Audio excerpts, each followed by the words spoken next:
Assalamu alaikum, everybody. Yvonne here. And it's been a long time since I've done a live to this audience. And if you're watching on Facebook after the live, you can watch this on YouTube. It's been a while since I've been here. I think I'm going to sneeze. Excuse me. Sorry. Excuse me. Oh, sorry. And just all of a sudden, as soon as I go live, I start sneezing. How's everybody been? It's been a long time. I think the last time I did a live was maybe when I came back from Turkey in the summer. I'm just going to do a little bit of a sort of review to kind of tell you guys what's been going on and what's coming up. Today, we actually have an interesting topic. I will have a gentleman from Calgary, Canada, Assad, and he's been on this the live program before, talking about Islamic finance and wealth. Today he's going to talk about women and wealth from an Islamic perspective, and I think that's really important for all people, not just women, but particularly women, because there are some particulars to women in the Islamic perspective that deal with preserving wealth, earning wealth, maintaining wealth, things like that. And for those of you who, because I have a lot of people here on this page who are in, sorry, I'm going to just remove some of these comments that I don't know where these are coming from in terms of asking for money. So we're going to, just delete those. Yeah, please. I don't know what's spam and what's not. And if it's not approved, we just cannot have those. So, okay. So, alaikum salam to those of you who are writing in. Wafa, Salina, thank you so much for joining. So, yeah, the program today will be about the wealth preservation and women and money in Islam. And for those of you who are like food entrepreneurs or entrepreneurs in general, maybe freelancers, I think this is also a really important topic because things can get kind of harried when you're doing things on your own, and sometimes we don't maybe think about long-term vision for investing or when money is coming in, how to invest, things like that. So I think that's an important topic. So Hash will be back. He's praying Maghrib now, and he'll be back in a few minutes. So I'm taking the time to just kind of catch you guys up on a few things. So over the summer, I was in Bosnia and Turkey, little stop in Croatia. I haven't posted most of those pictures and videos yet because I actually opened up a second website, and that second website is just my name.com, YvonneMaffei.com, the intersection of food and travel. And so in that website, I'm going to be posting all of the things related to my travels and the food that I've eaten in those beautiful places, and just the insights that I've had. And Bosnia was a very deep and intense emotional journey, even though it was just a week. I went with Halal Travel Guide on the tour, and although it wasn't particularly about incidents in the past, it was really more of a relaxing retreat. But you can't be in Bosnia and not be reminded of all of the things and talk to people who have been through the war. And so that was a really emotional journey for me. And after that, and the food was fantastic. It was very, very natural and rustic. And there's a lot that I want to share. So if you can, in due time, the website is not perfect right now, but you can go to YvonneMaffei.com and I don't think the newsletter is set up, but just be aware that it's coming, and you'll get to see more about Bosnia and my stop in Croatia on the way out to Turkey there. And so then I spent 3 weeks in Turkey, going from, I didn't go to Istanbul. I went everywhere else, pretty much on the West Coast, and went back to the place I used to live in Fethiye, and that was a great place to be and to explore and to see things that I didn't get to see before. Did a lot of relaxing and, trying different foods and things that I hadn't tried. And so I've got some really interesting photos and insights of Fethiye, Marmaris, Izmir, and Bodrum, Alicante. If you guys have been there, let me know. Those are really beautiful places.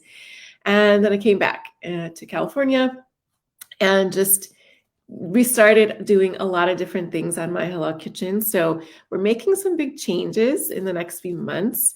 You will start seeing more recipes, I promise. I know I haven't really put a lot of things out. There's just been a lot of movement personally and business-wise. So you will see a lot of videos coming. And so make sure you're on my Instagram at instagram.com/myhalalkitchen. And you'll get to see things coming in the next few weeks. So I'm really excited about that. And in the month of December, I'm planning to offer personal and small size online cooking classes. And the focus will be on Italian cuisine and Turkish cuisine. So if you guys are interested, make sure you're subscribing to the newsletter at myhalalkitchen.com. And you can always email me directly. Just DM me if you have questions ahead of time. The information is not published yet, but I'm just putting it out there. So because the classes will be very small. And the last thing I want to say is that in terms of food, this is one of my favorite seasons of all time, the fall. And so make sure you check out some of the recipes on myhalalkitchen.com, like pumpkin soup and the squash recipes and the pumpkin rolls. That's my mom's recipe. Just really great stuff. It's just the best time of year, I think, for cooking. I just love it so much. Being in Southern California, I don't get the same experience that I get in the Midwest, but I still cook the same things. But actually, we have, grow the same things out here. So it's fine, but just the weather is a lot different. So make sure you grab onto those and start cooking, you guys. It's just hoping that, you have all of I'm giving you the tools that you can to inspire you to do some great home cooking and some good recipes that are literally the things I make all the time. So without further ado, Hush is back, and I'm going to bring him on in just a moment. And I'm going to let him do most of the talking and presenting. You guys can definitely ask your questions throughout the presentation, and he'll stop and answer them. But let's just bring him in. He's coming to us from Calgary. Assalamu alaikum, Hush. How are you? Wa alaikum assalam wa rahmatullahi wa barakatuh. Alhamdulillah, I'm doing very well. Jazakallahu khairan for having me. Thanks for on coming back. your live. Yes, great to be back. When was the last time you were here? Like several months back, right? Was several before months back? summer? Yeah. Yes, Yeah, I can't remember now. Gosh, that time went fast. Sure did. You have since traveled a lot. Yeah. I have stayed where I am. That's okay. That's okay. Well, at least we're in the same time zone, so it makes it a little easier to schedule. And I think probably most of our viewers are in the central time zone at the moment. And it's probably a cool winter night, and everybody can cozy up to the computer or phone or wherever you're watching from and listen to all of the great things you have to say. Coming to us from Calgary, Canada, way far north. He's told me, not as far as Alaska, but halfway between Vancouver and Alaska. So appreciate you coming to us from Canada. I love our Canadian neighbors. And you have so much knowledge about Islamic finance. As you and I have talked in the past, just offline, we got onto the topic of women in Islam and women in wealth. And that was something that you kind of brought up, which I was really happy to know that you were interested in that topic enough to talk to the audience about it. So tell us more about today's conversation and a little bit about your background as a financial consultant with 18 years of experience coming to us. Tell us more about what we should know on this topic. Yeah, 100%. First and foremost, again, Jazakallahu khairan to you. Assalamu alaikum to all of our audience. And I'm actually extremely passionate about wealth, and specifically for our sisters and mothers. Unfortunately, it's a category of humanity that's appreciated, more importantly, underlooked when it comes to finances. And it's proven over and over again with many statistics, which we'll be talking about today as well. Um, People often ask me, do you treat the women folks differently when compared to the men? And I always tell them, I personally don't. I've done this for 18 years now, and my job is to empower everybody to make sure that not only do they have wealth, but make sure that wealth is lasting and is invested and is beneficial to be able to allow them to do what they want to do in life. So be it, taking time off for their friends, with their family, traveling, and of course, creating successful businesses. Once you have money, once you have wealth, you have freedom and capacity to do many different things. And my job is just that, to make sure that our sisters and mothers have a lot of it and they're successful. It must be a difficult conversation, though, sometimes, because I think it's one of those taboo conversations that people, they'd rather talk about politics than money. And particularly, I can be generalizing, but I think it's an uncomfortable topic for women sometimes because just by the nature of it, particularly when you have a family and married, and how do people really know what to do in terms of what's mine, what's ours, what's yours, all of that. Like, do you advise couples? Like, how do you get into this conversation with your clients at all? What are the steps that you take to broach the subject? You know what? You're 100% right. It's actually a tough topic to begin with for people in the West, and more so when we have our own cultural biases that come in. And like in our cultures, from the countries that we're from, mostly the man does everything that's related with work. They bring all the money in, and we're just, our sisters or mothers are expected just to sit there and do their job, their part of the contract, if you want to call it that. Traditional Um, roles maybe are kind of assumed, Assumed, basically. yeah, very much assumed, yeah, 100% assumed. And so the way we do that, the way I personally do this, by the way, is whenever I have a meeting with our brothers, and they come in, they want to talk about investments and financial planning and invest and money. The first thing I do, I say, okay, where's your wife? And I need her on this meeting. Yeah, And the that's reason I say that is, number one, she needs to know who I am, great. Mhm. because I'll be controlling the wealth. And number two is that him and me are probably going to die first. And unfortunately, she will be left with this wealth and not having any knowledge on how to invest it, how to control it, what is what. Even though in my position, I might not be able to pass on as much knowledge as I want to her, but even subconsciously, her being there, listening, learning, and being part of the conversation has a huge impact versus none at all. So this is something I do consciously and with all my clients, to make sure that the second party is present in the meetings. And sometimes, alhamdulillah, some of our sisters are very engaged. They want to learn. They want to do things with it. Some of them are not, and that's okay. You can't force somebody to learn things they don't want to. Sure. But being present in that meeting helps a lot. I felt a bit surprised to know that this was sort of an issue, and you also in just a few seconds ago you said in the West that this Yeah. is more of an issue. Why is that? Is it just easier culturally for people to talk about money in the East? Is It's it? actually worse. It's way worse over there. Oh, So, it's worse. Okay, I oh, it's was. way worse over there. Over there, subhanAllah, they have zero. I mean, I shouldn't say that, but it's even, if it's Cultural even differences. less control. Mhm. The man brings all the money; he controls everything. So, subhanAllah, sometimes our sisters don't even know what the money is, let alone how much it is, right?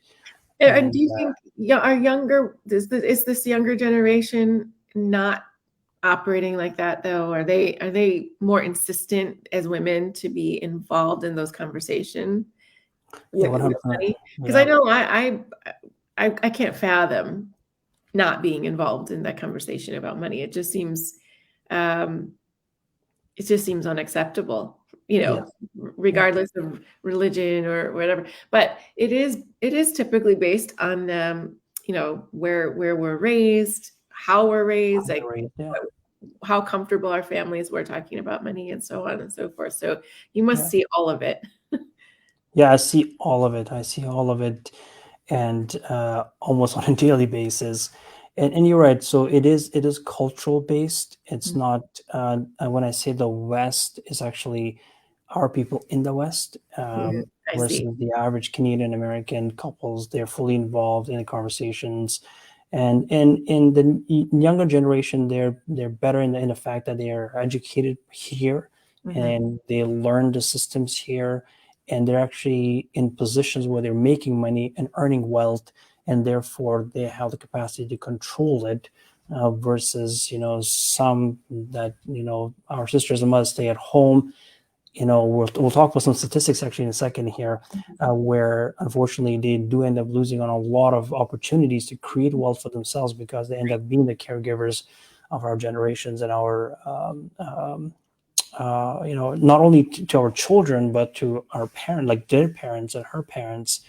They're just, squished from each and every angle. Well, you must have found this topic to be so important to bring it up in our conversations that because you really wanted to do this. I Yeah, didn't ask you. You brought it up to me, which I found fascinating because I yeah, had always thought it was an important topic. I never thought I would do this on the My Hello Kitchen platform. But I have to say, because I am a woman and I have personally experienced situations where it's it's religion can sometimes be used as a tool to control women hmm, in money and in lots of ways of in parts of life. But when it comes to the finances, it is such a an important but difficult topic to broach. But it for women and men, I'm not separating gender in terms of the importance of it, but as you said, if women are outliving their husbands, or God forbid there's divorce or whatever, we have to kind of look into the future of, because sometimes we're very short-sighted as human beings. We don't think 100%. about, 10 years down the line or 15 years down the line. Or sometimes we can be a bit fatalistic and say, oh, whatever happens, happens, Allah wills it. That's But right. what about tying your camel and 100%. Yeah, sure yeah, that, you know, yeah, things are, we never know, but we plan, Allah plans. But I love that you're in that planning business, because I think it is something that is so sorely needed for the future. So many of us, just anything can happen. yeah, And it's not us, it shouldn't have to be a struggle between men and women, or our families or anything like that. It should just be because we have the book and we have rules to live by, yeah, which you're going to talk about a little bit more. But um, when I say rules, I mean actually things that empower us, not yeah. things that constrain us. So, I think that's a very important aspect of our conversation today. Yeah, and the Islam perspective of it, actually, we did a webinar, which is available on our YouTube channel, with our Sheikh Naveed Aziz. And subhanAllah, he's absolutely amazing when he articulates the Islamic perspective on women and wealth. Mhm. I'm coming from the wealth aspect of it, keep in mind, because I'm not Right, an imam or right. somebody in that position to be able to give that kind of perspective. But one of the things that he said that, subhanAllah ta'ala, there isn't really a lot that's mentioned in our books that separates out male and female when it comes to wealth and the creation of wealth, and the capacity to have wealth, unless it's specifically specified, and those specifications are not that vast compared to what we have made it out to be culturally. Right. The mixing of the culture versus Yeah, Islam. Yeah, exactly. Do we sometimes confuse wealth and inheritance? Because inheritance is yeah, really sort of calculated out very yes, clearly, but yes, then that seems to affect our cultural ideas of wealth correct. creation, women working, things like that. Exactly. I always felt like I never got clear answers about that Yeah. aspect. Yeah. Yeah, Yeah.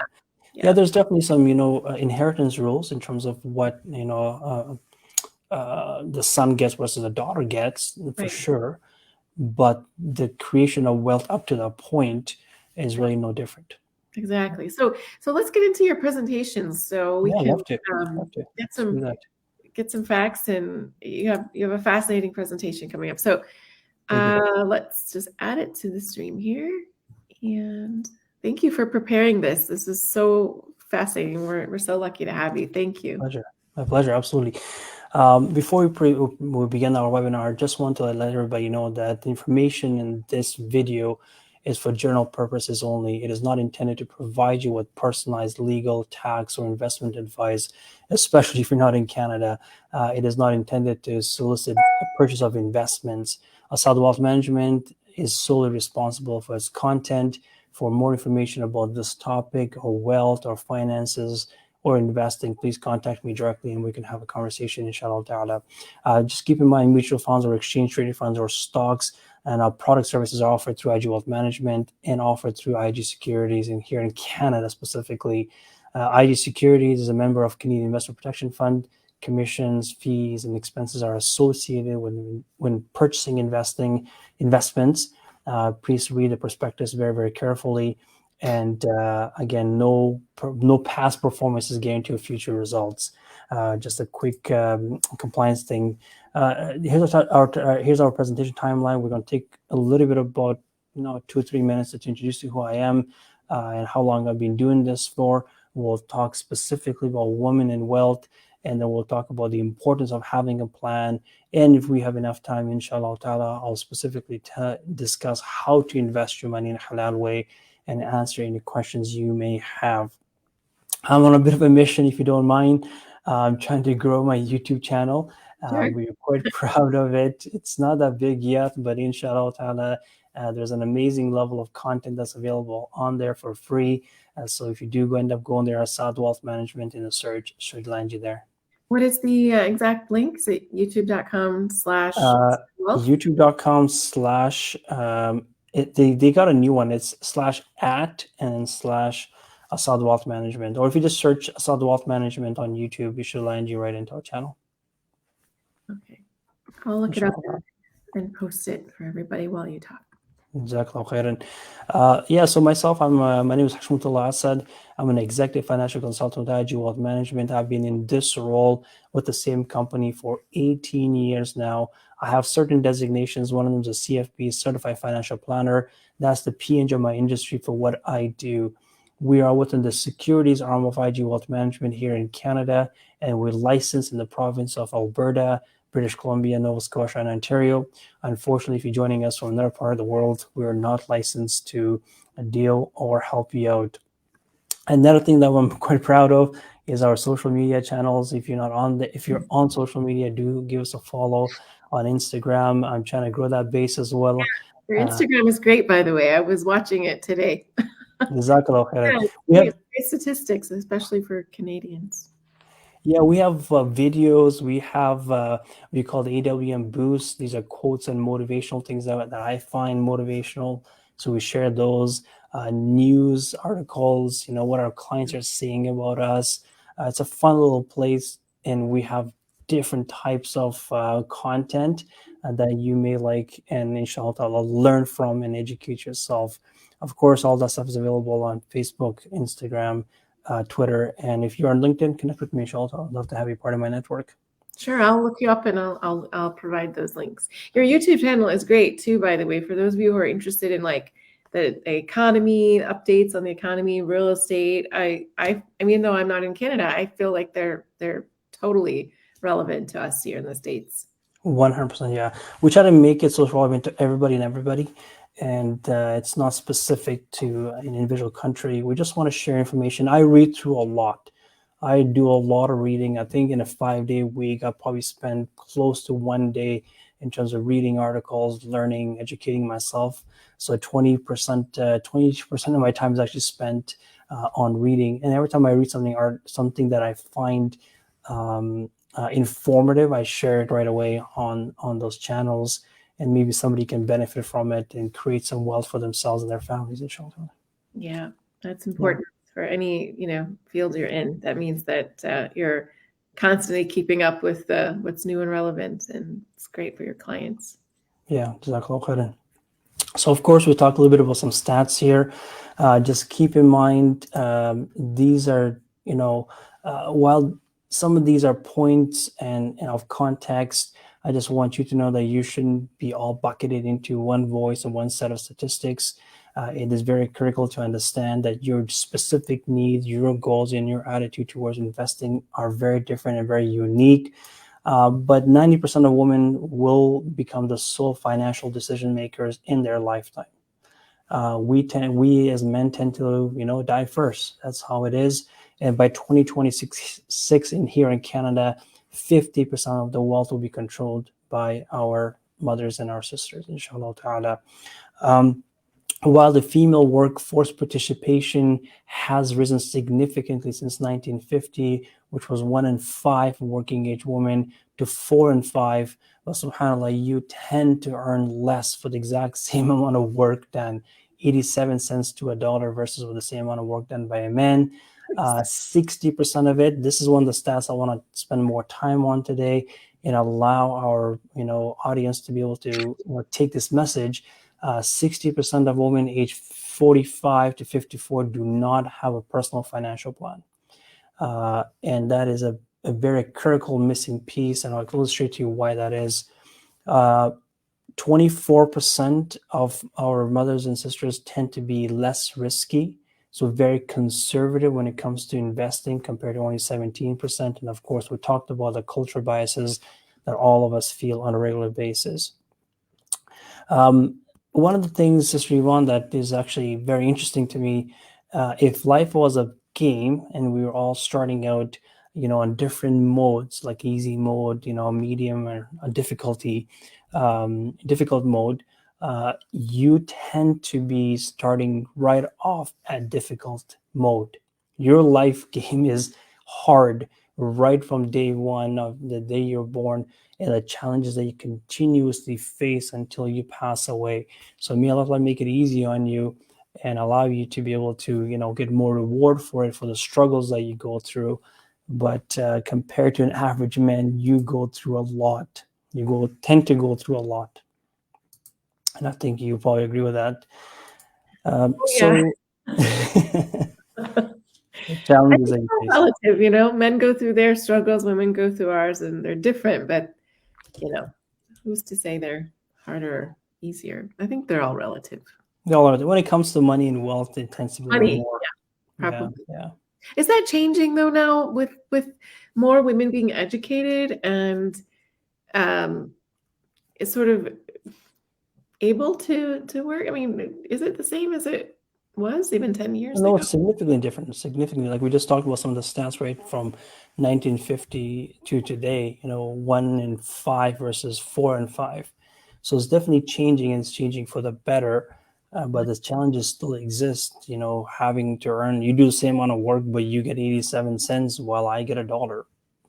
Yeah, Why? We don't know yet, right? Not okay. Not okay. Yeah, not okay. Not okay at all. Those 13 cents add up quite a bit. They do add up. Yeah. Years and years. Yeah. So the realities that you face along your life journey, whether it's a wage gap or increased caregiving responsibilities, will impact your financial well-being. There's no questions about that. This industry itself, the financial planning industry, is tailored to the financial planning needs of men, because this matters significantly, because your needs are very different, and therefore, while you will outlive us, but you also tend to retire early as well. So the latter years of your life may not be as healthy. So there's often a greater need for a plan, the cost of care, disability, children at that time. One of the stats that I know is 72% of Canadian living in the old age homes and have Alzheimer's are women, right? Whether you're single, whether you're married, it is very important to evaluate and have the right form of planning, protection, and savings in place, because you will live to your 90 and your hundreds. So again, accounting for risk, being too conservative, risk of inflation is very, very important as well. SubhanAllah, I mean, we're all facing inflation. When inflation was 1 or 2%, nobody felt it. Nobody feels 1 or 2% inflation, but inflation being at 8 or 9%, it is real. But inflation always existed, and it slowly eats away your capacity to live the same lifestyle as you age. Somebody may say, listen, if I have $3,000 a month today, I can live as a king. But 3,020 years from today is not the same amount of money. Just like 3,020 years ago was different type of money.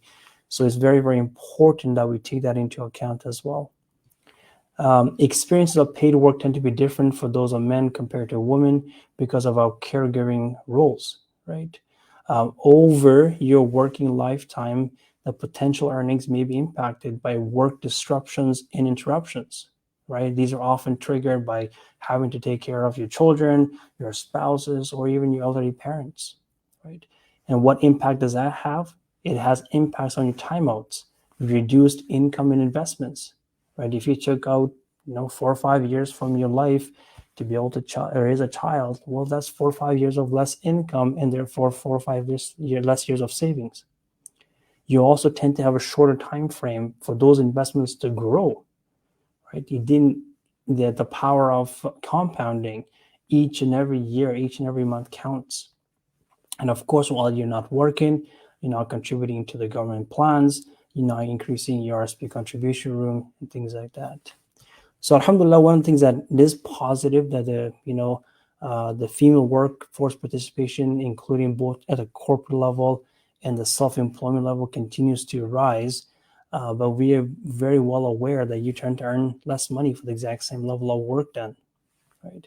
So when thinking about building wealth and retirement planning for longer lives, it is important to understand the financial implications. You tend to have the caregiving responsibilities. You tend to be more conservative when it comes to investing. And that does cause a bit of an issue down the road. And lastly, one of the significant intergenerational wealth will occur over the next 40 years. You will inherit a lot of wealth either from your parents or your spouses. So now the conversations need to be having about the family values, discussing charitable giving, philanthropic goals, understanding the tax implication, and speaking to an expert. For those of you who are joining us from Canada, I just want you to know this is actually very, very important. If you have wealth that is registered, such as RSPs and pension plan and things like that, when your husband passes away, all that wealth will go to you tax-free. And when you pass away, all that wealth will go to your husband tax-free. Just know upon the passing of the last person, 50% of that wealth has gone to Revenue Canada before you receive it. You are expected to lose a major chunk of your retirement savings or your savings to Revenue Canada before your children get it. It is very, very important to have that conversation and plan ahead so that you're not losing 50% of your life savings to the government of Canada. Can I just stop you there for just a moment? Because this is another sort of curveball in the whole wealth management game, isn't it? That it's one thing to know about your, investing and understand that, and to understand all of the details of what it takes to invest. But the taxes are a whole nother education to be given, because it depends not just what country you're in, but maybe what province or what state, or there's just so many variables. Do you think people just get totally overwhelmed as well, and they just feel like they don't have the control, they don't have the ability, like it's just overwhelming, and they just throw their hands up and then say, let my husband deal with it, or let the financial advisor deal with it. But you seem to be really, pushing proactivity on the part of the client to, like, no, you have to know and be involved. Yeah, listen, it's not important. I actually, to be honest with you, I don't file my own taxes. I deal with taxes day in, day out. I understand what taxes are and how well they work and the implications of taxes, not only today, but 5, 10, 20 years down the road. Right. But I don't file my own taxes because I'm an accountant that does it for me. Right. When it comes to, for example, fixing my teeth, I'd go to dentist, right? And, I don't need to be a doctor. And I honestly, I can't cook, and I have a beautiful wife at home, and she's an amazing cook, and she does the best of cooking. So that's not my area of expertise, and therefore I know I need to eat and I need to eat good food. I just not the person who makes it. I bet I So hope she goes to myhellokitchen.com for recipes. I know. Or you So can give her the cookbook. we had this absolutely amazing short ribs last night. Oh. I couldn't even begin where to. I don't even know how to cook it. So Yeah, right. So it's so good that you appreciate her and you're giving her a shout out today. That's wonderful. yeah, she's an amazing, amazing lady. So actually, I'll give some solutions out. I'll give some solutions out in the next few slides, actually, to Okay, how great. to achieve this. Again, just to recap. So for our sisters and mothers, you tend to live longer, you tend to retire early, you tend to earn a little bit less. You have all this what we call disruptions and interruptions when it comes to life, a reduced income in investing, short time frame, lower contributions, and of course, you tend to be a little more conservative when it comes to investing.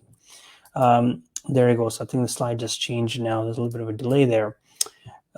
So the question is, what do we do and how do we get started? What are some of the solutions specifically to this problem that we have in front of us?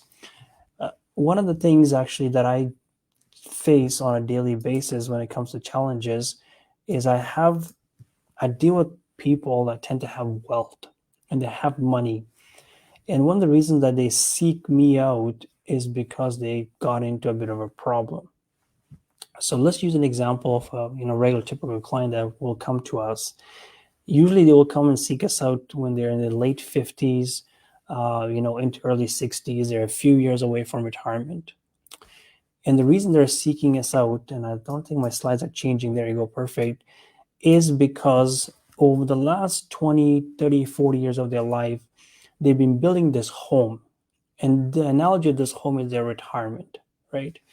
And the way they've been building this home, they've been buying lumber, they've been buying nails and hardwood and drywall, and they're putting it all together, investing a little bit here, putting a little bit of money over there, savings accounts and paying off the home, to name a few different things.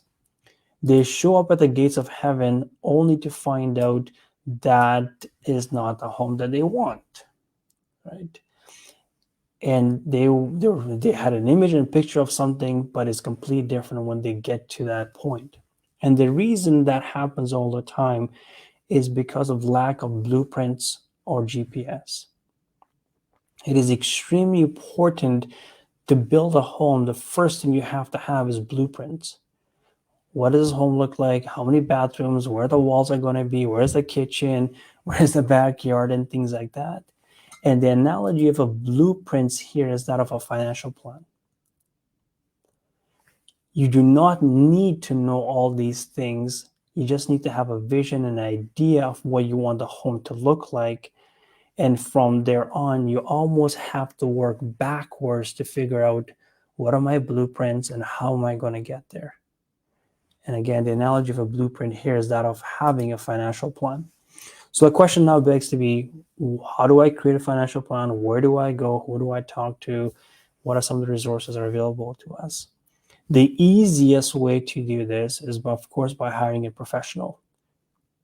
If you want to be in a position to be successful, the analogy I always use that is of, trying to lose weight.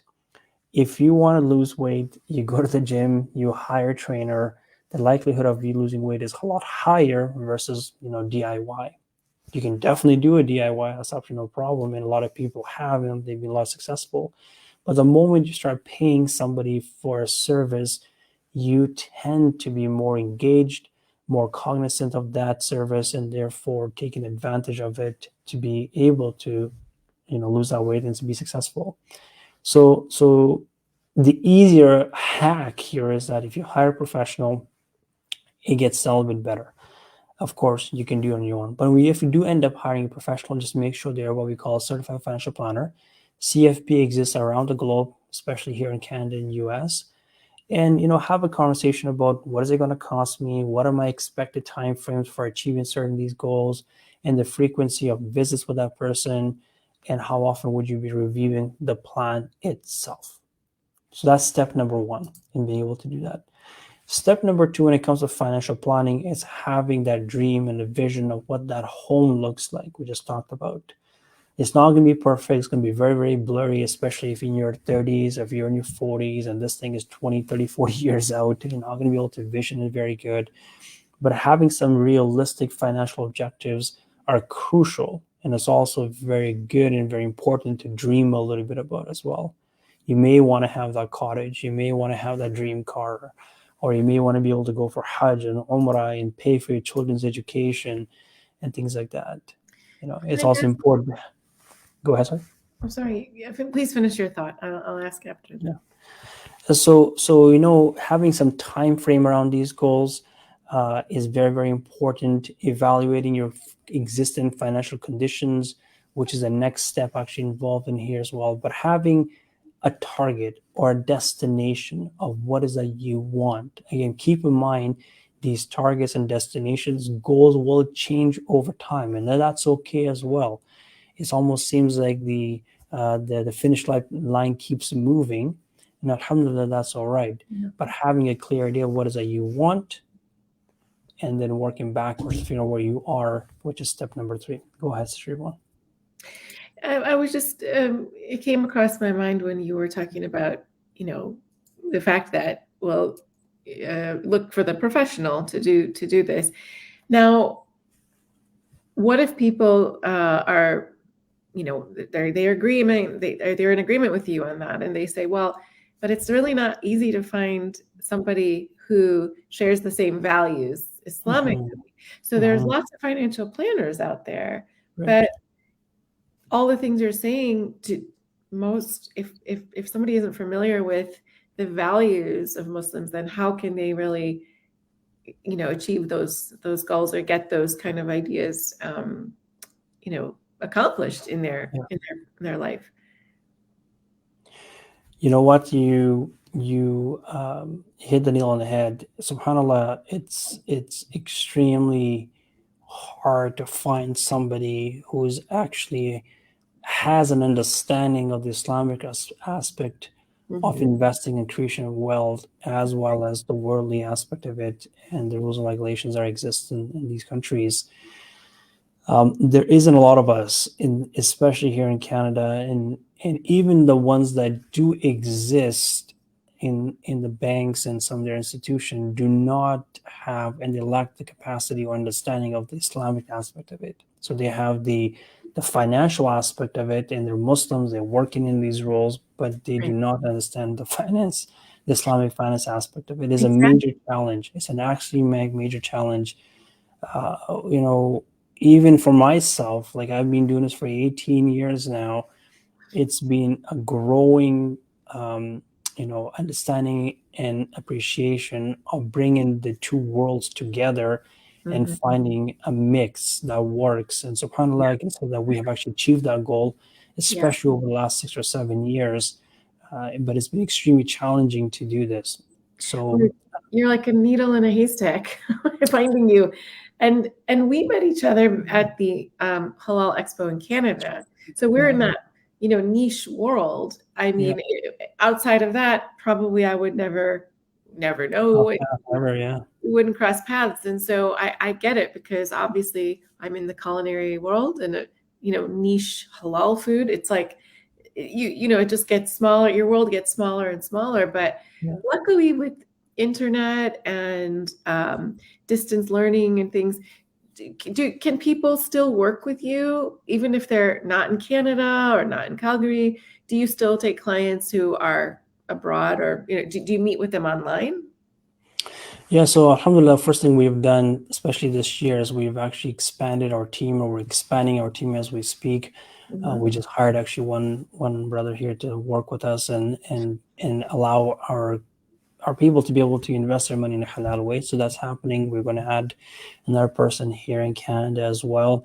We are restricted due to our licensing to work out of Canada only, unfortunately, at this point. And the regulatory world and the compliance world of investing is quite strict in terms of what we can and cannot do. And actually, I do have some suggestions for people who want to do this on their own, where they do not have the facilities or the people to be able to help them out. And the next few slides, Okay. But it is, yeah, it is a tough place to be in and a tough situation to be in. Amongst all the challenges that we face from halal food, like the challenges that you're facing on a daily basis, Right. this is just another one of those challenges that my job at the end of the day has been and continues to be to educate. One of the reasons I'm here almost at 6 o'clock at night, our time, is to be able to share this knowledge, this education with people so they can Right. actually benefit from it.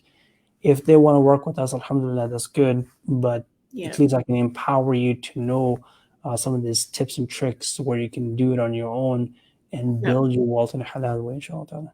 That's sort of the common thread we have going on, right? We're giving people solutions on, how to make something that is something everybody needs, right? Everybody Yeah, needs financial information, everybody needs food, but to do those in a halal way, you've dedicated your life's work to that specificity of the topic. So I think that's where we found the common ground here.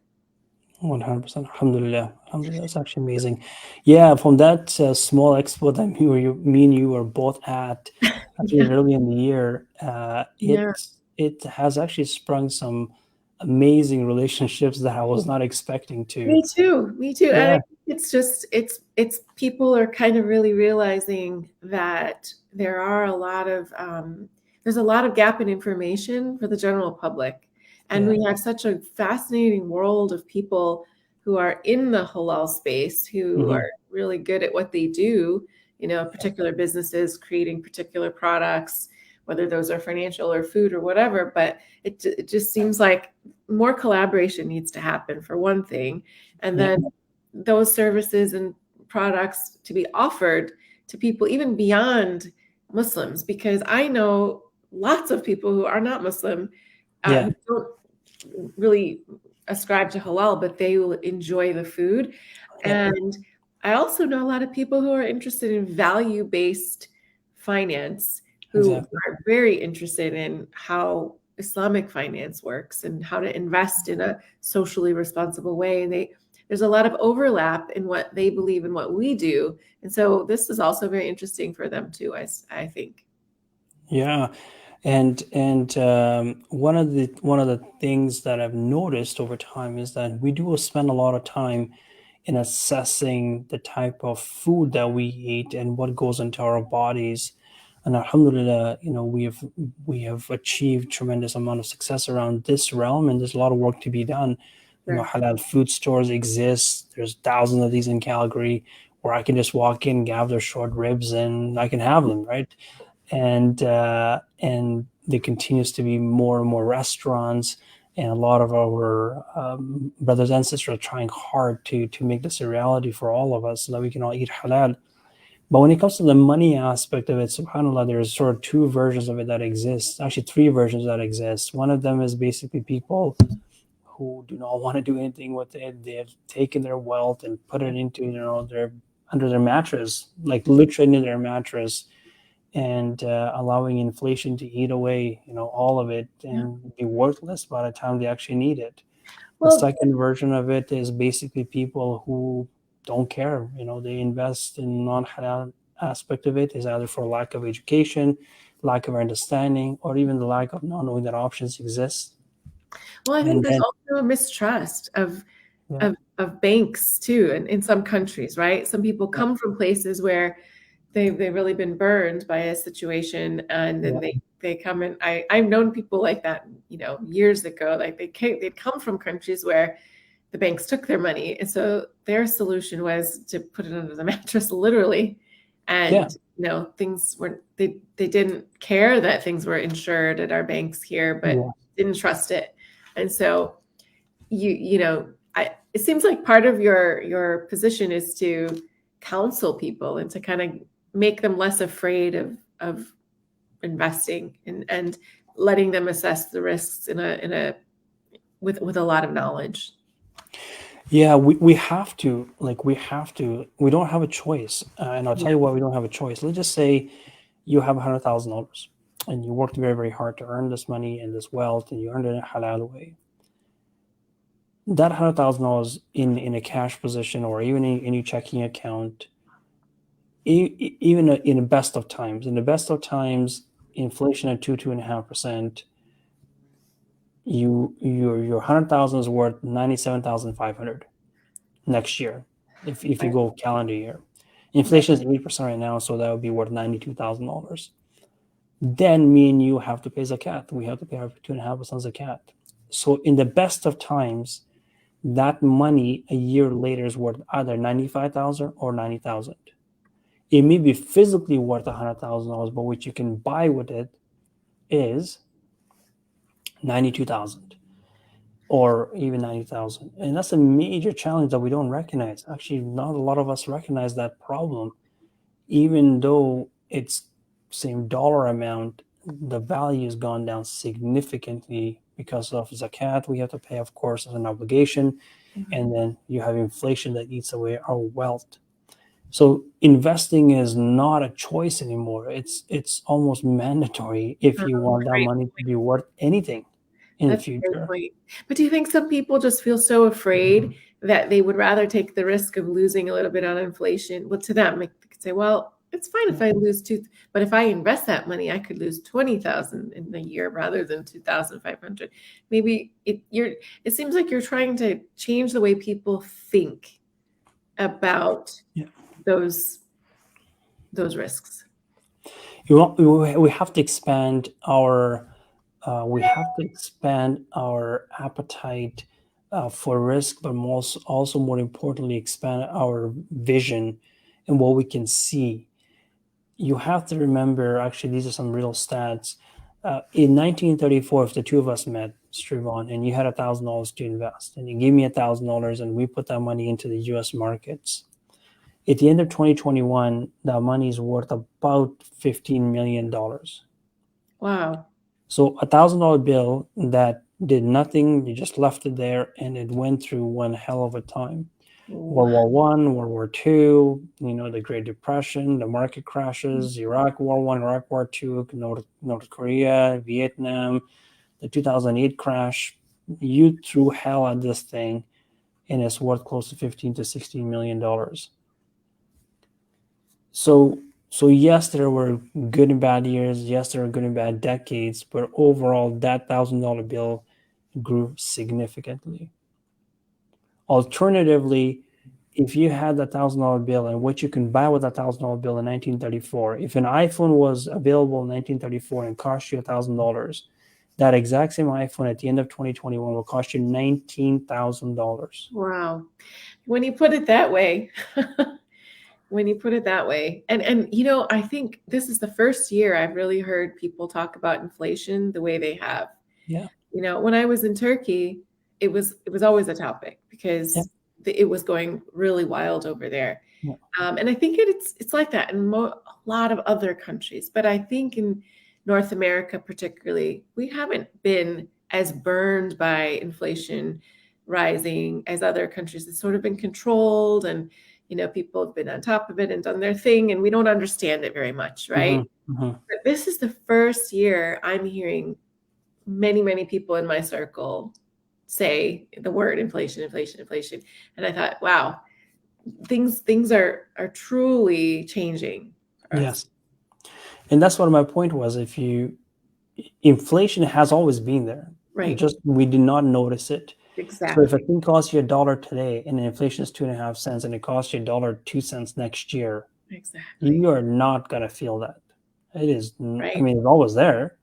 It's Right. not as bad. But You're when right. it goes to $1.20, Yeah. all of a sudden, wait a minute. It was a slow creep. And The now slow creep, yeah. I just noticed it, for example, at the grocery store. Yeah. That's because I buy the certain things quite often. Yeah. And within a year, it's absolutely doubled for sure. Well, And people say, well, it's just California prices, but it's everywhere. It's not everywhere. just California. Yeah.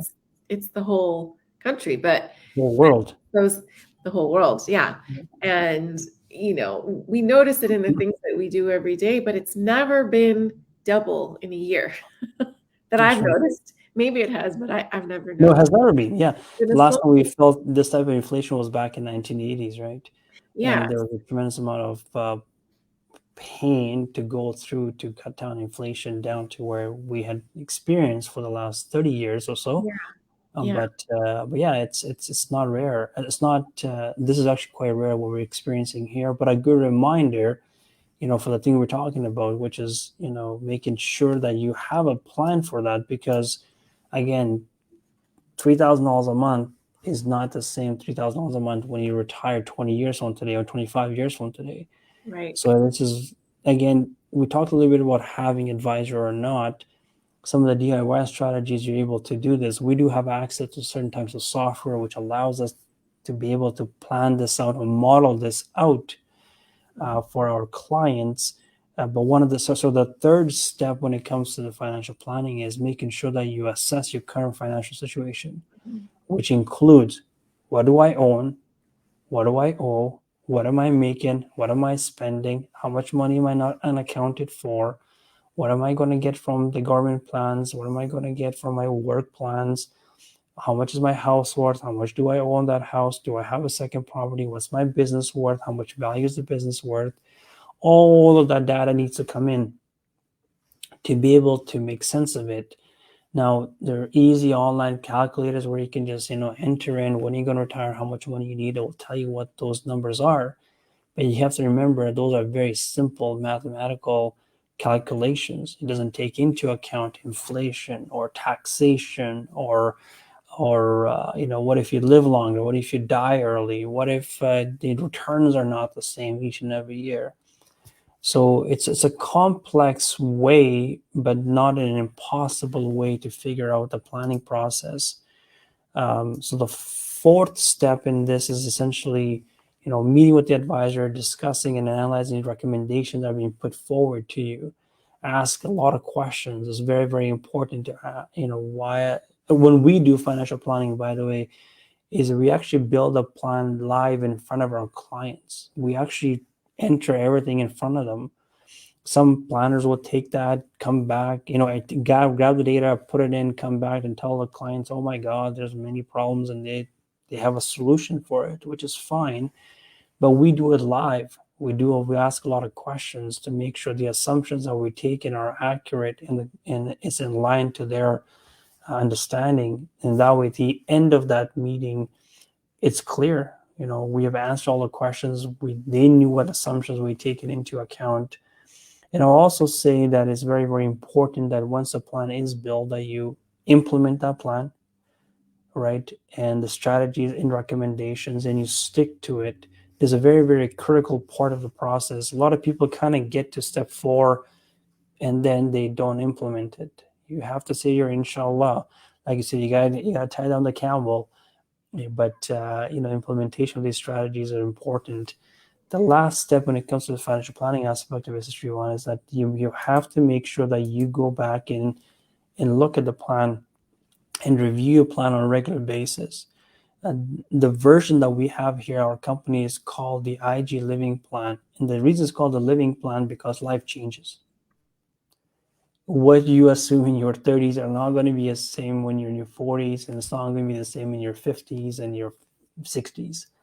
Life is constantly changing, and therefore you need to go back and review the plan and say, are these still priorities? Are these still my goals? Do I still want to do this? What has happened with the world? Are the markets down 20%? What do I need to do to adjust it? Do I still want this retirement at this age? Do I still want to buy this house? Do I still want to buy this car? How old are my children? Do I want to go for Hajj and Umrah and things like that? So don't feel bad that once you implement the plan, that's going to be the same for the rest of your life. It is supposed to change. It is supposed to be a more interactive process versus a rigid, here's my plan for the next 60 years of my life, which we all know is not it's not real. Well, how do people who are entrepreneurs or have freelancers who don't have your steady income coming in? Because I think it's easier to plan when you know how much you're getting every week or every 2 weeks, every month, whatever. That budget plans, just I think of those as like, okay, if you're disciplined, you can implement them. But what about when you don't know? Do you work with freelancers and entrepreneurs who say the same thing to you? And I mean, how do you respond to them? one of actually our wealthiest clients that we deal with are actually entrepreneurs and business owners and corporations. Those tend to have the most amount of wealth because of the work that they do. It may not be that at the beginning, but as they grow, they have the capacity to make exponential level of wealth Mm. because they've taken on that extra level of risk to be able to do that. That's One of very my quotes that you can use anywhere. I always tell people that nobody will ever pay you what you're worth, yeah, that's true. right? So if you're worth $200,000 a year in terms of your value, somebody will buy you for $60,000 a year, and make you so feel like you're worth 60,000, but your true value is 200,000 because the person above you is making that 200,000, paying you 60. Exactly. Exactly. But I also understand the fact not everybody can run a business. If you open a business, you're an entrepreneur, the likelihood of you failing is 92% in the first year and 60% in the following year. It is a tremendous level of stress and anxiety to go through and make that extra level of Tell me income. about it. Tell me about it. And you just never know what your income is going to be. So Yeah. that's the part I find as an entrepreneur myself, or, sometimes I think my entrepreneur, my freelancer, anyway, I'm doing it myself. So Yeah. I hear what you're saying. I believe it. I love it. But I Yeah. think, well, how can you consistently invest when your income is so up and down like a roller coaster? How do you manage that? Yeah.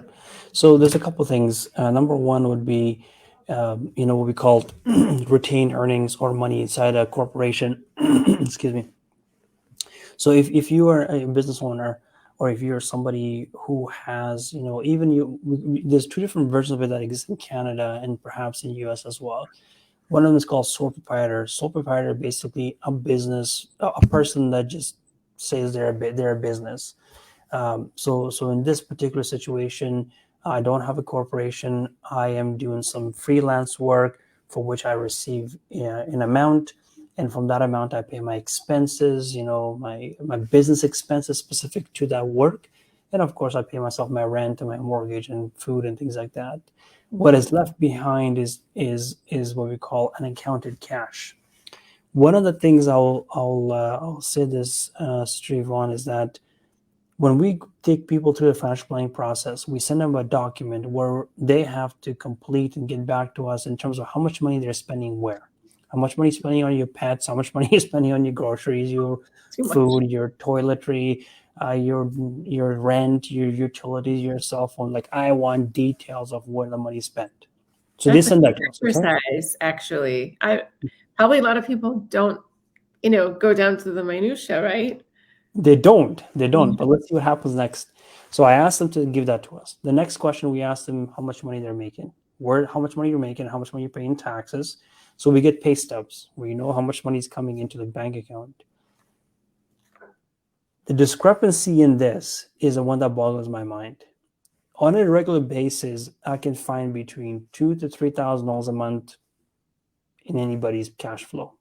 Just so you know, $2,000 to $3,000 a month is missing somewhere, nobody Oh, can account for no, it. you can't account for it. No, that's normal. That is normal. The highest one I've seen is $100,000 a year. Oh One my guy was missing $100,000 a year, and I'm God. like, "What do you mean you're missing $100,000 a year?" Well, as a business owner, you have to know where everything goes because, I mean, for This was taxes. an individual. This was an individual. Wow. So Okay. going back to the business owner situation, in a business, if you're a sole proprietor, which means you're not a corporation, you know what's coming in, what's going out. So it's very, very important to go through your cash flow and where all the money is being spent. A lot of the times we spend money on discretionary stuff that we don't take it into account. A coffee there, dinner there, whatever it might be. That's fine. So therefore, sticking to a budget is a little bit harder. So if you're a sole proprietor, the solution I have for you is that money comes in, keeping a good record of what's going out is important. What is left behind that little bit of a money, you should be taking that and putting into a separate account, a separate checking account, not a savings account, because savings accounts do pay interest.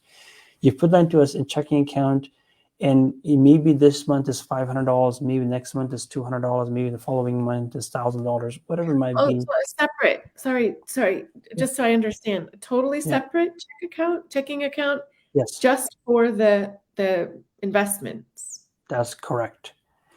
So that would be Wow. a totally separate account, separate checking account for the purpose of investing. This money is Mhm. not invested yet; it's just sitting You're there. not touching it. You're just You're like not touching it. building it to invest. So it's That's separate from what you use to pay your bills for your business or your that's correct. personal. It's like a third account. That's correct. Oh, You got it. wow. That's Yeah. interesting.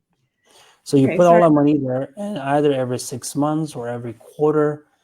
I wouldn't say every year because every year is too long. So I would say Mhm. quarterly, you go into that account and say, okay, I have accumulated over the last 3 months, $1,000 a year or $10,000 or 20,000, Allah Alam. And you take that money and you put that money and you transfer it from the checking account into an investment account. You've done that on a quarterly basis. Next quarter comes along, maybe in this quarter, instead of saving 20,000, you're able to save 5,000 because business expenses are different, tax need to be paid, payroll, whatever it might be. Okay, now I transfer 5,000, and then the next following year did 2,000, and the next quarter you did 10,000. So that's how one of the ways is simple cash flow management that you can do. Now, Mm, great tip. the second level will be corporations. If you have a corporation, which means this is completely different accounting now, because a corporation is a separate Yeah. entity. It is not tied into your personal bank account. It is sort of money comes, so freelance work in a corporation would basically receive that income, goes into a corporate checking account, and then from the corporate checking account you would again pay yourself a little bit, pay a few bills for the corporation, and what is left behind is what we call retained earnings after taxes are paid. So again, let's use an example. You made $200,000 in a given year. You pay $30,000 in taxes, so you're left with $170,000. Out of the $170,000, you withdrew $70,000 to make your day-to-day living. I mean, your day-to-day expenses, your rent and your food and things like that. Now you left what we call retained earnings, which is basically money after taxes and expenses. This money needs to be invested. This money Right. needs to be invested and invested in the name of the corporation.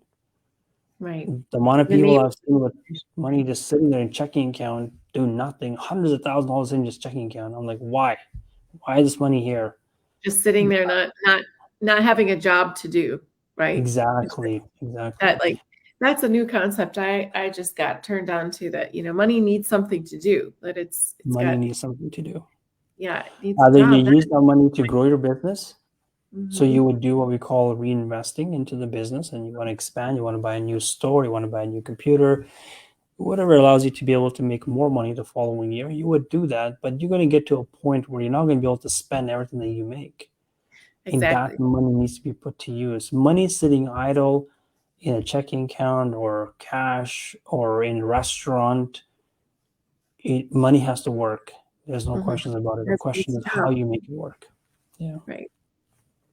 Well, that's Yeah. fascinating. I think I'm going to do that third checking. I didn't really Yeah. realize that, and it kind of makes it is one more task to do, but it overall simplifies things. Yeah. And I always tell people, listen, the third checking account or the third investment account, investments in general are liquid, which means, you know, as long as you pick the investments, which we'll talk about in a second here, the generally available investments and the halal ones, they're fully liquid, which that basically means that by the time you sell it, so if I sell it on Monday, I can have the money back in my bank account on Wednesday, Thursday, which Right. means if I really need that money back, I always get it back. And one thing I will actually share with you here as well, I often tell people that I'm broke. Yeah. And they're like, what do you mean you're broke? I'm like, I'm not broke. Alhamdulillah, I'm wealthy, but I'm broke in the sense that I don't have money in my Cash. bank account. Right. Right. The moment I get paid, the money is gone and invested the next day. That's my hmm philosophy. If I leave it there, I know for sure I'm losing 10% to inflation and I have to pay my zakat. So why would I take that risk? Now, the markets in general could be high, could be low, they could be flat. So if I invest that money, I have three possibilities at the end of the year. Either I made money, I lost money, or I'm breaking even, right? which means the break even is the same checking account, so I didn't lose anything, or I made money. Alhamdulillah, that's better. If I lost money, that's okay as well, because I know I bought quality investments. They're going to be fine. They will recover. You'll The world will recover. move on. Yeah, yeah. No Money panicking. always. People tend to panic when things go down, but things expand and contrast, right? So Exactly, yeah, exactly, yeah. exactly. Yeah. So It's a yeah, mindset. this This is is a mindset shift, really. it's a huge mind. Again, the education, the learn. This session, people who are listening to this should allow them to expand their mindset and Mhm. be okay with investing, be okay with a creation financial plan, be okay with Yeah. losing a little bit of money. You have to Yeah. have a little bit of pain, those sleepless nights, because if you don't, the alternative is that you'll be broke. I And think it's a when guaranteed people alternative. realize that, letting money sit with inflation is like the paper burning up Yeah, yeah, yeah. versus taking a strategic risk. It's not a Yes. blind risk. It's Strategic risk. going in with knowledge, advice, careful reading, planning, it's a totally different ball game than Yes. letting it burn away, evaporate, whatever you want to call it. It's a totally different way of looking at it and thinking. It's a new Yeah. knowledge, you know. Yeah. It's like having, a cup of water with a hole at the bottom. I mean, you're drinking it, you feel like Yeah. your thirst is getting Yeah. quenched, but you're Yeah, losing money. exactly. You're losing money. Yeah. Exactly. Yeah. So this is a little bit about our process, how we do it. Basically, and again, this is, I've shared with you how we do it. You can copy this and implement it on your own. If you need some help, seeking that out is better, because again, this does involve specialized level of planning. But again, setting up your goals, reviewing where you are, analyzing current financial situation, developing the plan, implementing the plan, and then more importantly, monitoring in the progress towards those goals. So I've given you the secret, but I also want to make sure why it's so important, because when it comes to planning, you have to think of it in different dimensions. It's not just one thing, right? It is important that you plan for your retirement, optimizing that, preserving your capital, and having some income to you in the years where you're not going to be able to make money. You have to have a plan in place, especially if you have wealth, for sharing that wealth for your next generation, and know the fact that the IRS and CRA is there to take 50% of it. Just know that the money is not going to your children, especially in Canada. Not a lot of people realize this. Revenue Canada, IRS is your first beneficiary, then your kids. Managing cash flow, we talked about, there's a lot of leakage in our cash flow. We don't realize it until we sit there and do the planning and figuring out how much am I making, how much am I spending, how much is going to taxes, and what are all these extra expenses there. There's programs available either through your bank account, and banking apps have cash flow apps built right into them that will tell you where the money is and where it's going. You can use a website like mint.com to be able to plug your bank account into it, and it will track for you where your money's been spent and how it's been spent. Preparing for unexpected, having 3 to 6 months of income put away in cash somewhere where it's available to you within 2 minutes. So, in case you run into a situation where you do not have wealth or you can't tap into, your furnace breaks, your car breaks, you need to take that trip back home because somebody's ill, 3 to 6 months of income needs to be put away in a place where you have quick access to it. Major plan expenditure, buying your home the halal way, paying cash for your home, going for Hajj and Umrah, purchase of a vehicle, and of course, just, planning for your children's education. And of course, if you have a business, maximizing those business assets. Again, if you're a restaurant, you got money coming in, your expenses are going out, food, salaries, rent, and things like that. But the retained earnings after everything is paid off, if you're in a position, alhamdulillah, to have that wealth, the question is, what are you doing with it? Is it being invested? Is it growing? Is it making you more money? Are you buying a second restaurant with it? Money sitting idle is of no benefit. And of course, when you do that, everything has to be looked at it from a perspective of taxes. Because if you don't plan taxes, you can try to make 7 or 8% in markets, but if the tax is going to eat 30, 40% of it, you have to take care of that first. Oops, sorry, we'll take this part out. Yeah, investment planning. When it comes to this part of it, the question often gets asked, how do I invest my money? What are some of the vehicles that are available to us specifically when it comes to eating halal and investing halal? When it comes to the different investment vehicles, Sister Yvonne, in Canada and in the US, there's really three of them. First one is, of course, a stock. What is a stock? A stock essentially is a type of security that signifies ownership in a corporation and represents, claim on the part of the corporation's assets and earnings and things like that. There's two types of stocks you can buy. One is called a common stock. I mean, this allows you to vote and receive dividends, and a preferred stock gives you preference on the assets of the company in case it goes bankrupt. It does not have voting rights, but it's also not halal. Okay, so common stocks are halal, preferred stocks are not halal. This is the simplest way of investing, and at the end of it, I'll bring it all together for you and show you the examples of it. Why The are second, preferred stocks not halal again? I'm sorry? Sorry. Why are preferred stocks not halal again? Preferred stocks are type of securities that have a component that's tied into prevailing interest rates. So it actually not only go up and down with the stock value, but also has a component of interest rate, I and see. that's why they're not halal. Yeah. Okay. Got So the second type of investment that most people would have, in a lot of your audience and a lot of our clients here in Canada, is a mutual fund. So a mutual fund is the most widely available investment vehicle. And as a mutual fund is usually created by a sponsor. So in this case, for example, JP Morgan comes around, that's a sponsor, and it collects money from, pools of money from investors for the purpose of investing.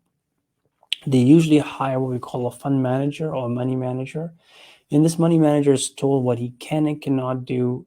Guardrails are put in place in terms of how this money is invested on behalf of the investors in what we call a prospectus. And the concept behind this, the money manager's job is to essentially make money for its investors and the sponsor, in this case, a JP Morgan or Royal Bank of Canada or IG Wealth Management. When it comes to mutual funds, they're diversified, they're structured, they charge you a fee for investing because now you have a human being, investing for you. The challenges with mutual funds here in Canada is that there's none that exist that are halal because they put into these mutual funds investments like fixed income. SubhanAllah, it's like going to get a burger and then you find a piece of bacon in it. So fixed income is what we call interest-based investments. These are bonds. And a lot of mutual funds use that fixed income to to give the burger more flavor, but it's fully haram because it's 100% interest-based investment. So many people listen to this webinar will recognize right away the fact that mutual funds that exist are not halal because they're not specifically made for us. Now you're able to invest in them based on sectors, like if you want to invest into healthcare sector or technology or energy and stuff like this, so you can kind of avoid the obvious, fixed income, but it's very, very hard to find these unless you know what you're looking for. The second component mutual funds usually have is what we call financials. They have banks inside of them. And of course, for us, investing in the bank is not halal. So that's the second type of investment that exists. The third one, which is actually a solution for all of us, here's what we call an ETF or an exchange traded fund. An exchange traded fund basically is a type of investment vehicle that tracks an index. The S&P 500, the Dow Jones, which is the 30 largest companies in the US, or the NASDAQ 100, the 100 biggest companies in NASDAQ. And ETFs are there's a couple of different versions that exist. Some of them that are actually managed by a human being. Some of them are actually managed completely by computers. And the third one is sort of a hybrid between the two. And the idea behind the ETFs is that they are not trying to beat the market. They actually are the market. They're a very passive way of investing, and it's a very, very cheap way of investing. And alhamdulillah, over the last few years now, there has been tremendous level of innovation done here for us and our people, which is now companies like Wahid out of US, SP Portfolios out of US, they've created investment products that are fully compliant and fully halal, and they've been vetted, cleaned, and make sure there's nothing there that's not halal. available to us that we can actually invest our wealth into if we need to. Keep in mind, all these investments do have a level of risk associated with them. They can have good days and bad days and good and bad years, but overall, they have allowed us a very clean and easy way of investing overall. Again, to wrap this whole conversation up, if you had say $100,000 to invest and you took that money and bought shares of Apple, so if Apple goes up in a given day, you make money. If Apple goes down in a given day, you lose money, right? But if Apple completely goes under, how much money did you lose, Sister Yvonne? I don't know. All of it. So you lose all of it because you put all your money into Whatever you Apple. put in. Yeah, whatever Yeah, you put yeah. So the question now is, a mutual fund or an ETF says, that's crazy. Let's not do that. Let's put some money into Apple, some into Google, some into Tesla, some into Facebook. diversify. Yeah, diversify it. So that's what a mutual fund and ETF does. So if Apple goes up in a given day, you're not going to make as much money. If Apple goes down in a given day, you're not going to lose as much money. But if Apple completely goes under, the most you've lost here is $25,000. You So still have $75,000, right? you're not putting all your eggs in one basket, basically. You got it. You got it. Now, here's the deal, though. If there's no Apple in the world, are we going to stop using our computers and our phones? I don't think so. No. No, exactly. So we're going to buy our phone from Tesla or Google or Get it Samsung. from somewhere. Guess what? All those stocks will rise back up because everybody's buying their stuff, and then you'll recover your money. The difference between a mutual fund and an ETF is that one of them is what we call self-driving. So an ETF is basically a Tesla that goes from Calgary to Los Angeles. It just follows the flow of traffic. It follows the flow of the highway. It doesn't deteriorate. It doesn't deviate from that flow. That's an ETF. And a mutual fund is a limo that's been put together for you. You're sitting back in the limo, and a human being is driving you to LA. And there's decisions made on both end, which one is better, which one's more efficient, and is a human being better than a computer. Those are conversations that are happening in the world right now, but that's the big difference between the two of them. Yeah, so any questions there?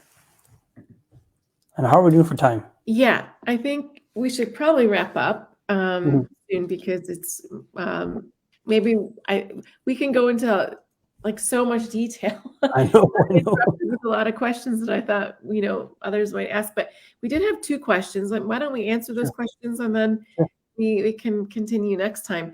The first question, I don't know if this is something that you want to make, but this question here, how much is tax inheritance if sent from abroad? That was early on in the conversation. I don't know if this is something that you tackle. Yeah, absolutely. So again, I'll tackle it from the Canadian perspective. When you do enter Canada, you are to disclose of your wealth outside of Canada and what is worth at the time that you enter it. So, for example, if I enter Canada, I have real estate in Turkey, and that house is worth $150,000. Canada will say, okay, thank you very much. You enter Canada, you have a property in Turkey worth $150,000. Now, if you end up coming to Canada, you buy a house here, and that's your main residence, your main property. That house ends up being tax-free, but now you have a property in Turkey that's worth $200,000. So upon the sale of that property, you owe Canadian taxes here in the difference of the $50,000, unless you're taxed in Turkey, for which you'll be given credit for. So money coming from abroad when entering Canada needs to be disclosed, what kind of property you have and what is worth when you enter.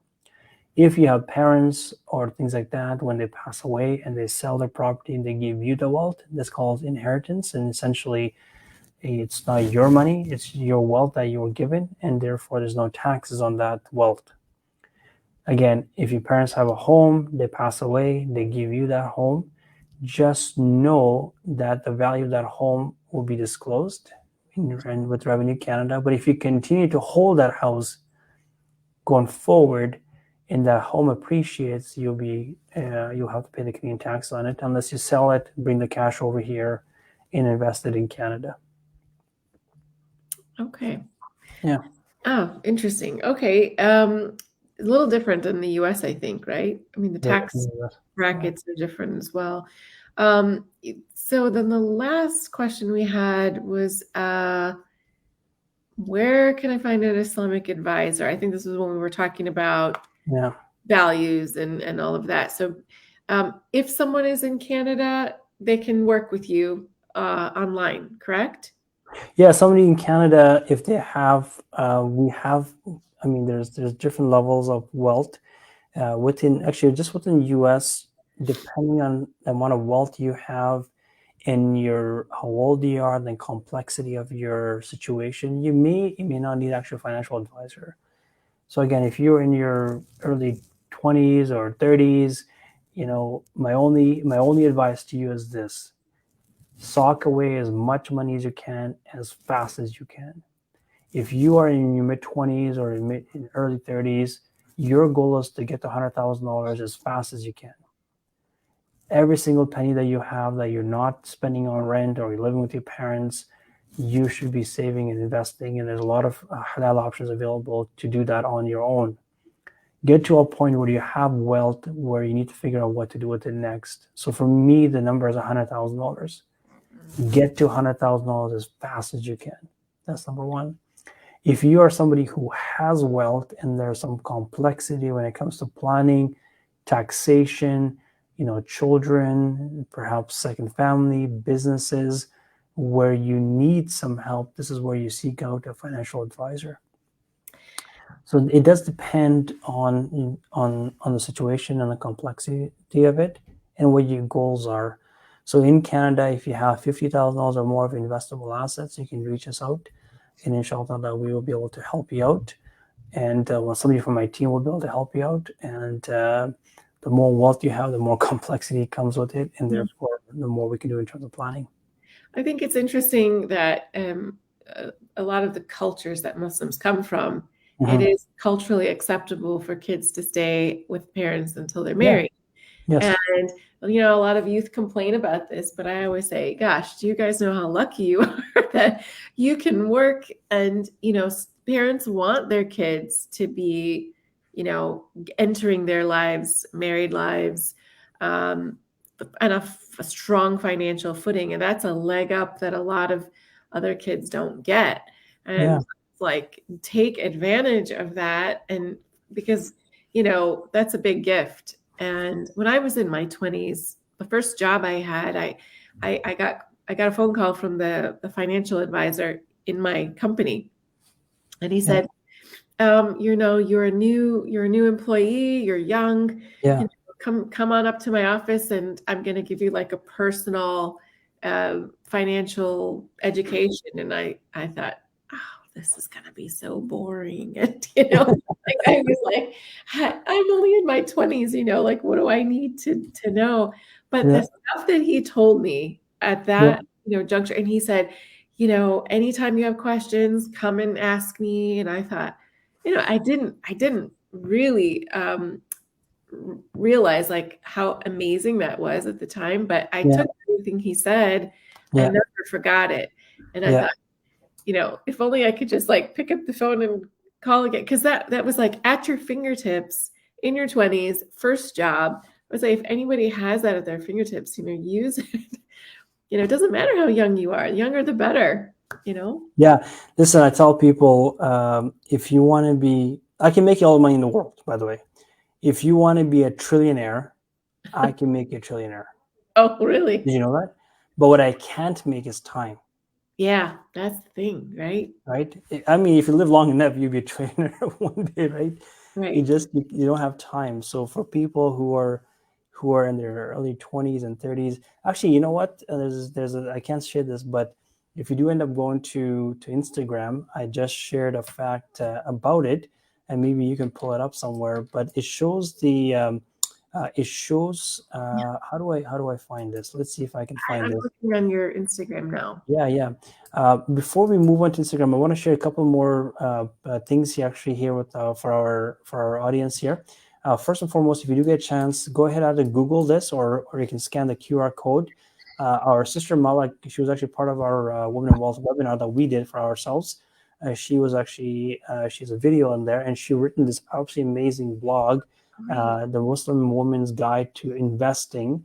That's It's available. It's actually on Zoya's website. If you just Google it, that comes up. If not, you can just scan the QR code. And also, Sister Malik is available on Instagram. You can follow her along. She's got some amazing information that she shares with specifically for women and investing in Islam. So I think she is the lead there. The second one, IG Wealth Management itself has what we call a wealth of women's stories. SubhanAllah is actually a sister, a Muslim sister on there as well, where there's a lot of content available that you can go to and learn from. And the last thing I would do is, again, depending on how much in tune you are with podcasts and things like that, but the Living Market is actually a podcast that we produce once a week, and it's available. It's a 5-minute podcast about the current state of the markets and what's happening, nice. and I find it quite informative. But going back to that question, Sister Yvonne, actually, let's just see if I can go here, and this is a stat that I shared the other day, and it said, what did it say? Okay, right here. It says if you start investing in your 20s, mid 20s, 25, on average, you have to save about 15% of your paycheck. Mm-hmm. All right.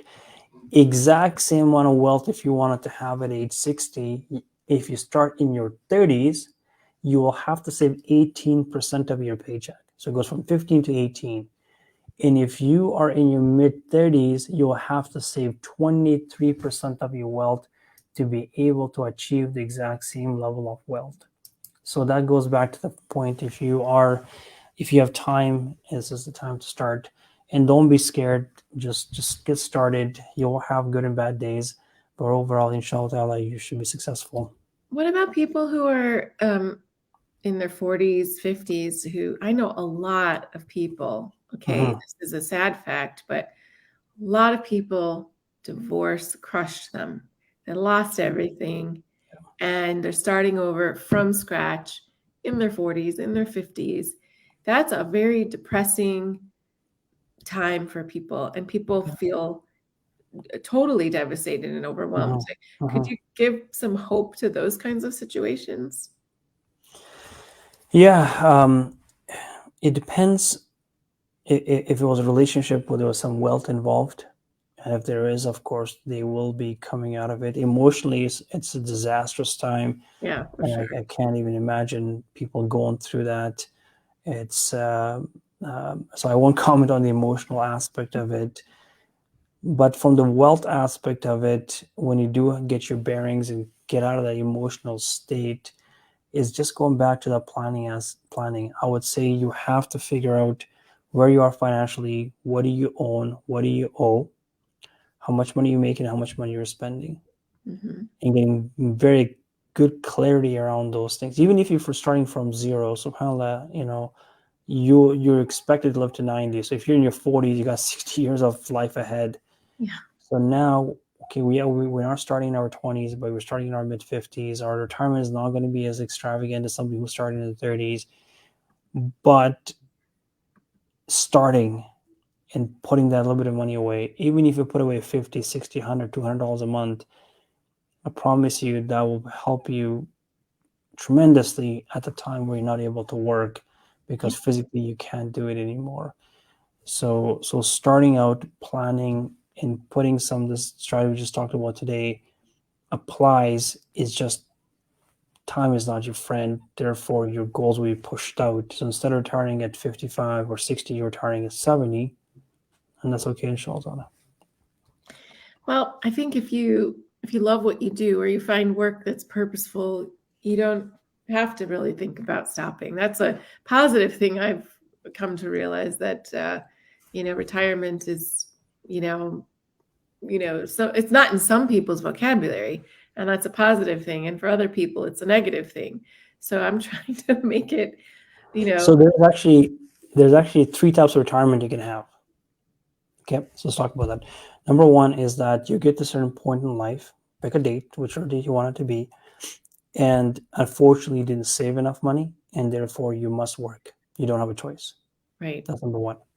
Number two, you get to a certain point in life, and alhamdulillah, you save enough money and you shut her down and you live off your wealth. You're not doing anything. You're literally saving, just literally Living living off off your wealth. investments. Yeah. Just know if you choose this option, you're expected to lose 10 to 15 years of your life at the back end. Why? Will because your brain just shuts down. Oh It yeah, is yeah. not You're not stimulated. really work. You're Yeah, not really maybe the purpose is gone. Maybe you're not physically perfectly gone. Yeah. active. Oh yeah, yeah. I Yeah, agree with social that. network is gone. Like, I mean, could you imagine you were working for 30 years of your life, you did the same thing over and over and over and over again Yeah. as a human being, and you built these relationships. And Friendships. one of the challenges I have, actually, I need to go back to school and figure this out, because I have clients who have retired and they've chosen the second option, and they go disappear for a year or so. They do their vacations and they're golfing and all that stuff. And then they come back and they say, "What do I do now?" And I'm like, "I don't know. My job was to retire, not to figure out what you're going to do now." Right. But it's a major challenge because Yeah. your whole fabric is coming apart. So that's option number two. Option number three, which I think most people in this call will choose, is that you want to get to a certain point in life, pick a date that you're financially independent and money is not a concern. But more than likely, you're going to do something, and you're going to do something part time just to keep sane, Mm-hmm. right? A lot of people would do contract work. They'll do a lot of volunteer work, or they will help people. Mm-hmm. In I mean, you've acquired a skill for 20, 30, 40 years of your life, Mm-hmm. and you can't just drop it. And if you choose this option, you tend to have the longest of life, Yes, I but agree. money is not a concern. So if something comes up, you want to go for 6 weeks somewhere, alhamdulillah, you can do Yeah. that. Have You know, you are you familiar with the blue zones? The blue I zone am not standard actually, and the no. blue zone lifestyle. It's a really it's a big thing in the food world. It's a Mediterranean, not just Mediterranean diet, but there's a study of pockets of the world where people live the longest. And Oh like yeah, Japan, Sardinia, Italy, yeah. other parts of Italy, lots of parts of Italy actually, but Greece, Costa Rica, Hmm. uh, in California, and they go through all these things. What do Yeah. people eat? What do they, what is their lifestyle? It's really interesting. The lifestyle is that most of them never really retire, not because they have to keep working, but they might have had like a full career for 40, 50 years, but then Yeah. they've come up with something else Yeah. that they just love to do, but they're very Ex- active. They're either working out or in their garden. They're walking a lot. They're very physically active, but they're also very social in their mhm. communities. They're almost all of the blue zones were community oriented places and people. And I thought, well, that's fascinating because doesn't it keep your brain sharp, but also it gives opportunity for people to do what you were saying, volunteer, maybe work contract, contribute all the expertise they Yeah. accumulated in their lives. And these people tend to be very sharp Yeah. mentally in their Mentally. old age, in their 90s. And Yeah. some of these people in their over 100, you can have completely normal conversations with that, with somebody like in their 60s or 70s.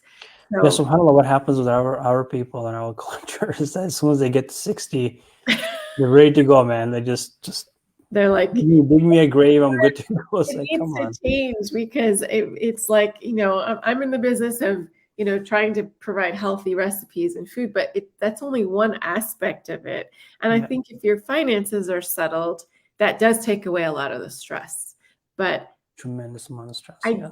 I just Yeah. don't see retirement as like because I like to stay busy. I Yeah. think my goal is not to just stop life or stop work. You can't. It's Yeah. that maybe things evolve and pivot and change, but there's always something to do, or else Yeah. I would I would go nuts if I had nothing to do. I would just die of boredom. It's just You boring. definitely would. If not, Yeah. and SubhanAllah, in many situations where you have a couple and they drive each other crazy, it's like, I want That's you to another leave. thing, right? Go So away. yeah, and I always say, like, if your life is going to bring us challenges, problems, dramas, emotional difficulties, and you might as well do that with a financial security net than none. Yes. right? Because it's going to happen anyway. So at least grow your garden because you want to, not just because you have to save on the cost of tomatoes, right? You want to be able to like enjoy that process and That not process, have yeah. to resent it because it's part of your lack of financial planning. Financial planning, yeah. You got it, 100%. I hope this was we brought This is the halal food and the wealth. This is the best we can given the circumstances. I mean, these yeah. are Well, I two mean, very distinctive topics. I think we were able to really bring it together. I mean, Alhamdulillah. look, everyone talks about the cost of rising cost of food, the rising cost of housing, everything. This is lifestyle, and Muslims have additional challenges in terms of the things we will do and we won't, and so that's not always available so readily. So you're really giving us a great service in providing all this free information in this webinar, and I just really appreciate the fact that you brought the topic up to my attention. I really wouldn't have thought about it, and so I appreciate that, and I think everybody will too. Thank you so much for sharing everything, and for everybody who's listening live or on the recorded version, please make sure to look back at the comments on the Facebook page because I put a lot of links up to Assad's the business pages, and Hash your LinkedIn pages, and your YouTube channel. All of that is in the links, but also in your presentation. Yeah, Jazakallah khairan, and I can't thank you enough. I hope I always find whenever you go to any of these sessions, be it at work, be it webinar, it does kind of get boring at times, but I hope you're able to leave with one or two nuggets that will significantly change your life in for the better, allow you the freedom, the capacity to earn your wealth in a halal way and invest your money in a halal way, and allow your family to benefit from all of that. There's always one or two things that you can take away and just run with it. And that's my if we have done that, if you're able to implement that and benefit from it, please make dua for Sister Yvonne, make dua for me, my family, and that's all we ask for, inshallah. Yeah, but I think also I always try to ask Allah for barakah in my time and in my money, because talk about growing something, it's the barakah that will do that, right? So That's right. with the power of dua, inshallah, there will be barakah in these choices that we make, and we can catch up where we might have been lagging behind and things like that with barakah in our time and money. Inshallah. Also, before we go, everybody that comes to work with me, before they do, I tell them to go pray istikhara. Well, good. It's like, don't come to me, man. Go pray istikhara first before you invest with me. Yeah, it's good for everybody. Yeah, for anything you do, yeah. Just anybody who doesn't know what that means, it's like a prayer asking God to help you understand or know if that's the right decision. It's sort of like tuning into your intuition or your inner voice, which is, Allah speaking to you through that, and it works every time. Yeah, I love it. Either way. So thank you all for watching, and if you have any questions, feel free to add them to the comments, and I will pass them along to you, Hash. So thank you so much for being here today. My pleasure. Jazakallah khairan for having me. Appreciate it. Bye, everyone.